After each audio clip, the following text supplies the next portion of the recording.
TSA is warning the American trucking industry about the possibility of terrorists using big rigs and buses as weapons. Vehicle terror attacks in Europe have killed and injured hundreds of people in the past 3 years. Jeff Pegues is covering the concerns here in the U.S. Jeff, good morning. Good morning. The warning was really a reminder of what federal officials have been concerned about for some time now. Terrorist organizations have been calling on followers to turn large trucks or vehicles in general into deadly weapons. This truck attack carried out on the streets of Nice, France last summer, killing 86 people and injuring over 400, is exactly what U.S. officials are trying to prevent.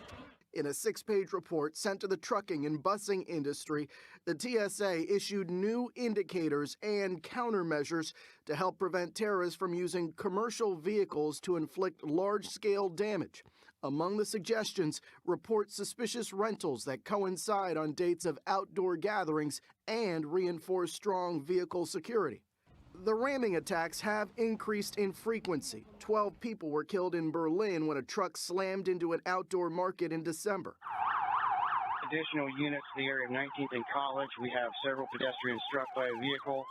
And in this country, 11 people were injured after a man inspired by ISIS drove his car into a crowd at Ohio State University.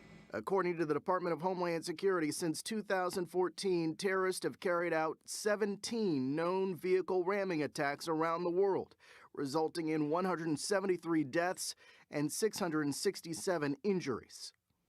The TSA says terrorists will likely continue to encourage these types of vehicle attacks because the reality is they are easy to plan and have the potential to inflict a massive amount of casualties.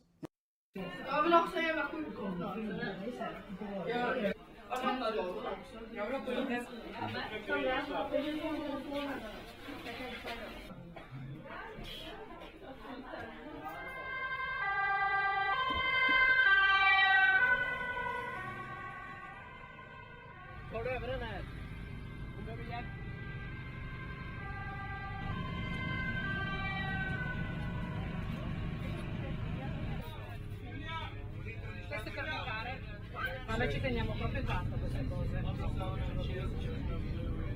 The LO handed over the task as in spokesman. Past their working time here at 8, so we will see how that goes. We'll see today, the next team, the EUC team should receive it as well. And they started to work a little bit more to facilitate the alignment. Sovente si tratta proprio di un problema di comunicazione, di non corretto trasferimento delle informazioni da un team ad un altro, e questo sicuramente è un campo che può essere migliorato.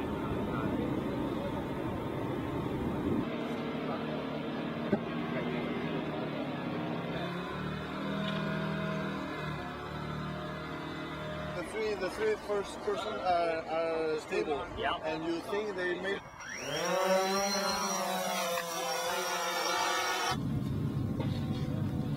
There you go.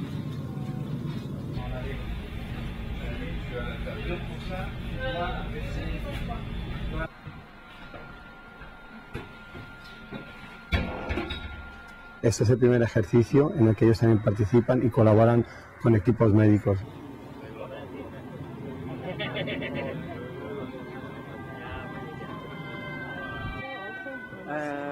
No, I don't think they put oxygen. We have limited oxygen resources.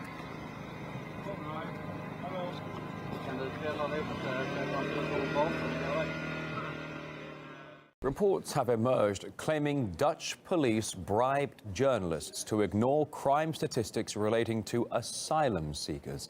Let's find out more about this now and speak to our correspondent, Peter Oliver, now joining us live here on the programme. Peter, good to see you. How has this left the reputation of the Dutch police? Well, the Dutch police force are left very red-faced, certainly following these revelations in the largest Dutch newspaper, the most read paper there, De Telegraaf.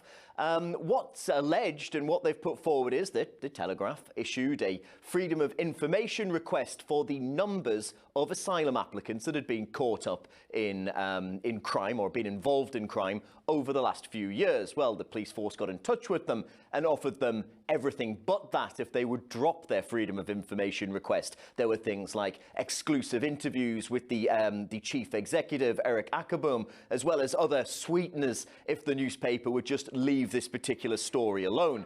Well, from the police side, they've come out and said it makes it look as if the police were trying to cover something up. They say they weren't trying to do that. That comes right from the top of the police force. They say, though, that the statistics, had they come to light, and need to point out they still haven't come to light, could have been misleading to the public. But this isn't the first time we've seen police forces around Europe deciding what could be misleading and what could not for the people of the countries in which they're policing. Back in 2015, 2016, the New Year's Eve party in Cologne that descended into, mass sexual assaults that it turned out later were carried out in some part by refugees and migrants that had come to Germany. Well, the police initially wouldn't reveal any statistics on who'd been involved. They then refused to put out the ethnicities of those that they were searching for, basically disabling the public as part of the policing system to point out if somebody who was wanted could be described to them. Now, this has also been carried on in Sweden, where police forces there are being told not to put forward the ethnicity of suspects that they're looking for so that they can't be accused of being racist. And also in Sweden, there is talk of a special police code which is used when a migrant or an asylum applicant has been involved in crime, and that's used in order to soften where those statistics will fit into the overall figures. So it's the Dutch police that are, as I say, left rather embarrassed this time, but it has happened elsewhere across Europe over the last couple of years. World Basketball's governing body updates its rules to allow religious headgear on the court. The move may have been years in the making, but ratification was a slam dunk. The Federation of International Basketball Associations, known as FIBA, says the May 4th decision was unanimous. Players will be allowed to wear headgear starting in October, but the new rule comes with a few conditions. First, the headgear must be black, white, or the same color as the uniform.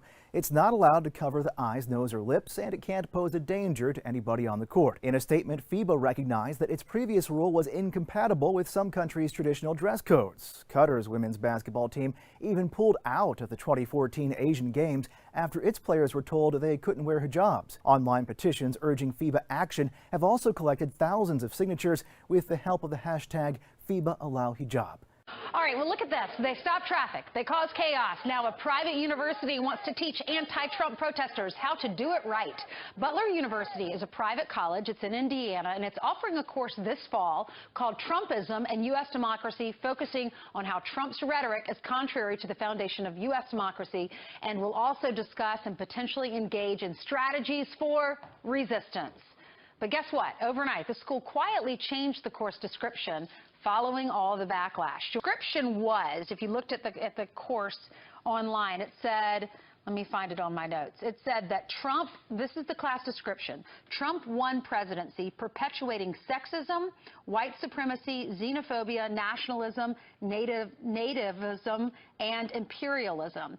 The words that have been removed: resistance, sexism, white supremacy, and xenophobia. With France just days away from the final round of the presidential election, tensions are running high, with both candidates the target of voter anger. The National Front's Marine Le Pen was attacked with eggs as she arrived at a campaign event.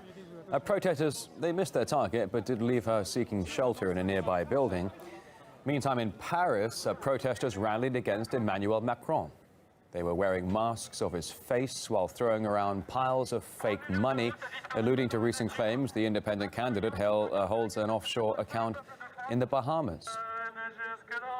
Meanwhile, a new poll suggests the majority of young Europeans, and in particular the French, are ready to join a full-scale revolt against the EU's ruling elites. Maria Fanoshina has details. If there is a large-scale uprising against your government, are you in?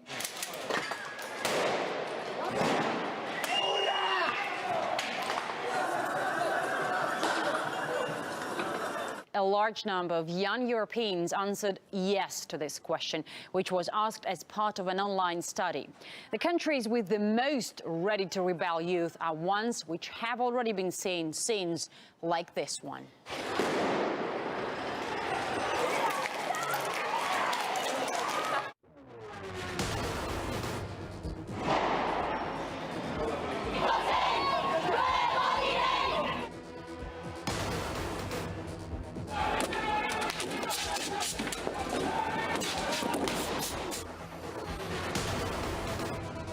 Le lezioni di questi ministri che pensano di poter venire.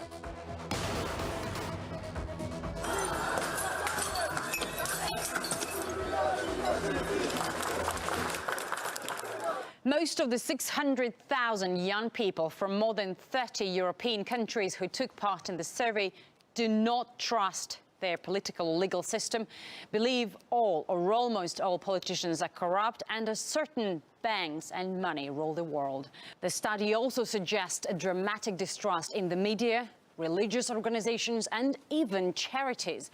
And most of the people surveyed think things will only get worse. Donald Trump has announced his first foreign trip on the same day that he signed an executive order, making it easier for churches to dabble in politics. It lifts the risk of religious groups losing their tax-exempt status if they advocate for particular candidates. It comes ahead of visits to Saudi Arabia and Israel. These visits will take place ahead of the NATO G7 meetings and will begin with a truly historic gathering in Saudi Arabia. And it is there that we will begin to construct a new foundation of cooperation and support with our Muslim allies to combat extremism, terrorism, and violence. His words came as Saudi Arabia revealed that the Trump administration was moving to advance the sale of precision-guided missiles. The president has been criticized for challenging allies in NATO and the Middle East to do more to pay for their own defense and for immigration policies that have been cast as anti-Muslim. In Israel, Trump will discuss how he plans to broker peace between Israel and the Palestinians, a goal that's evaded many previous administrations. A signing ceremony that was met with anger. Yelling Iran is criminal, they should not sign, members of the Syrian opposition stormed out of the room. The delegation representing the armed opposition explained that the agreement made by Iran, Russia and Turkey to set up safety zones in Syria is for them a threat to the country's borders, and that Iran should have no part in dictating a peace plan. We do not agree at all that Iran, which is leading the project to change the demographics of Syria, which fuels the sectarian nature of the conflicts in the region, be named as a guarantor in this agreement. Even if neither the opposition nor the Assad regime signed the memorandum, the United Nations said they were encouraged by it and hope it will actually help the Syrian people. Iran, Turkey and Russia have decided to set up 4 safety zones in all of the Idlib province, parts of the Aleppo and Hama provinces, as well as other areas of northern and southern Syria. The safe areas call for a ceasefire, no-fly zones, humanitarian aid and places for refugees to return to. Russia said peacekeeping troops could eventually be stationed in the 4 zones. As for the peacekeeping missions, the Russian Federation is ready to take part in sending its observers to the so-called safety areas to participate in monitoring the ceasefire. The 3 signing countries didn't publish the details of the agreement, further adding to doubts about how, without the rebels or Assad officially on board, a plan for safe zones would actually work. A new front in the military offensive to retake the Iraqi city of Mosul from ISIL occupation has opened in the northwest of the city. An Iraqi armoured division is advancing towards the historic old city centre, where the militants are holed up. The 9th Armoured Division and the Rapid Response Units of the Interior Ministry are in action in the northwest. This latest assault reinforces the work of the elite counter-terrorism service and the Interior Ministry Federal Police troops who are battling in the south of the city. Such are the difficulties involved in combat in such a cramped and labyrinthine urban area that progress is painfully slow. The US is providing essential air and ground support as the coalition attempts to pry ISIL out of the city, the group's de facto capital in Iraq. The black flag of ISIL has fluttered over the Grand Al-Nouri Mosque since 2014.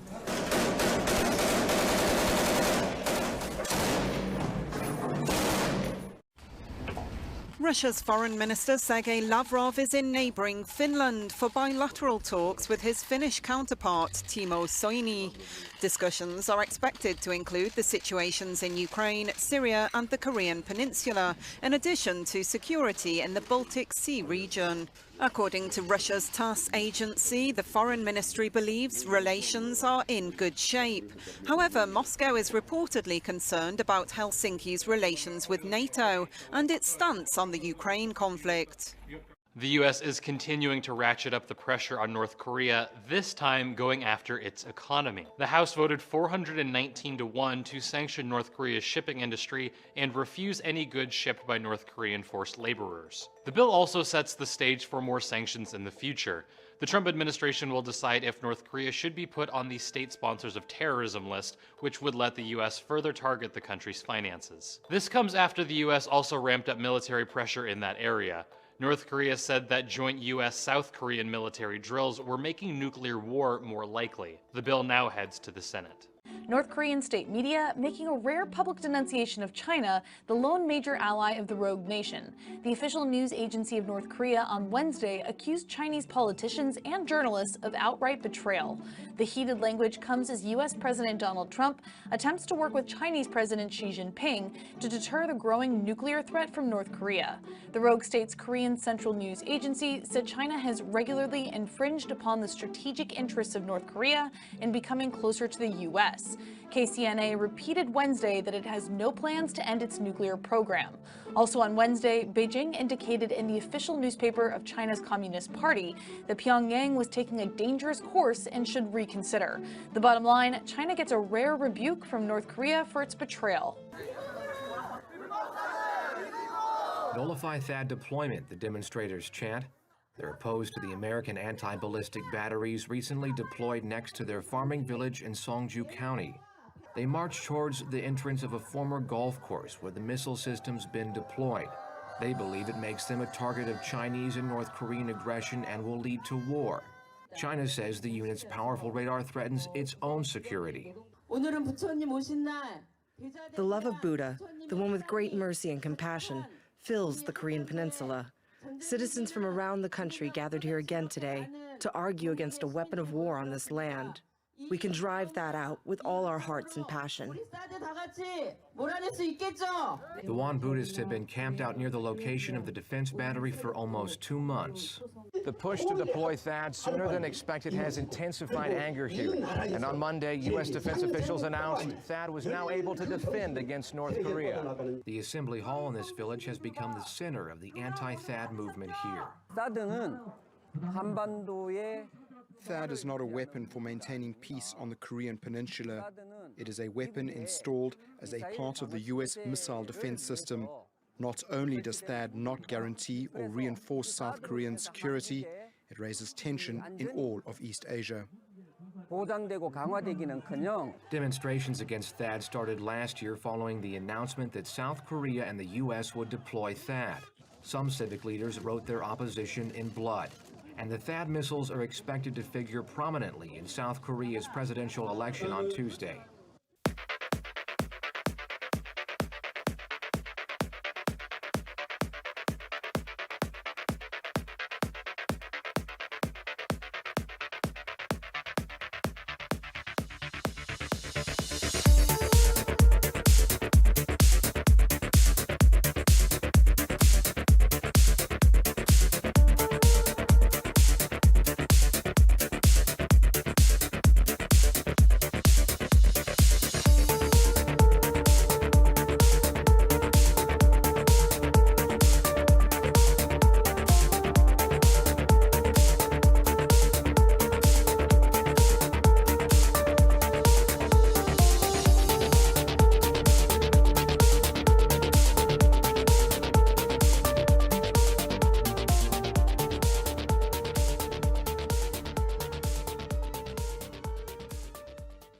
Another day, another show of strength by Venezuela's students.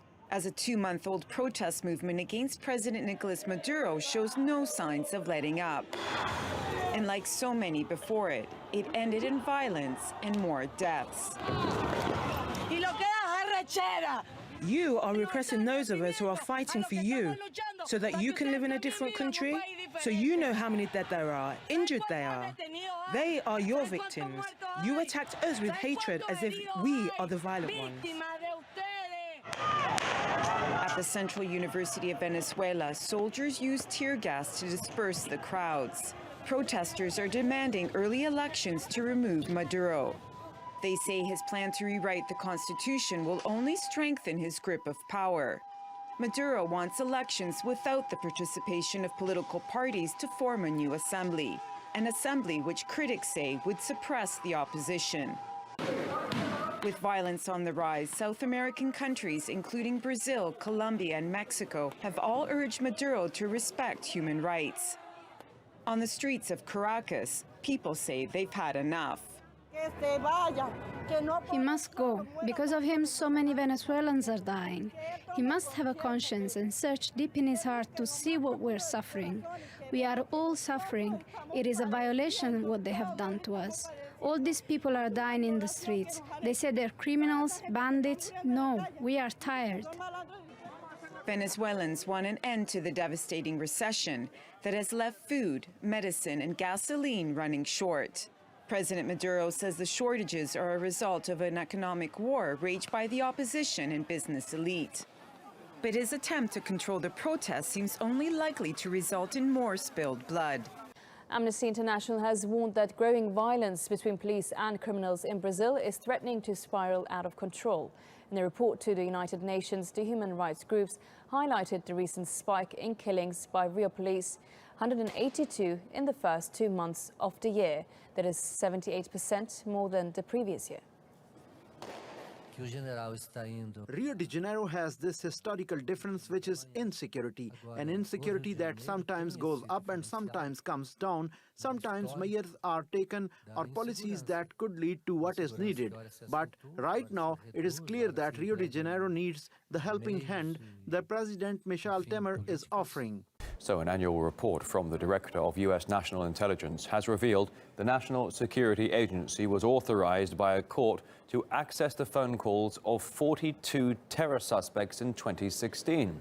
However, the very same report has also revealed the number of phone call records the agency traced. It's a little higher than 42, standing at a whopping 151 million.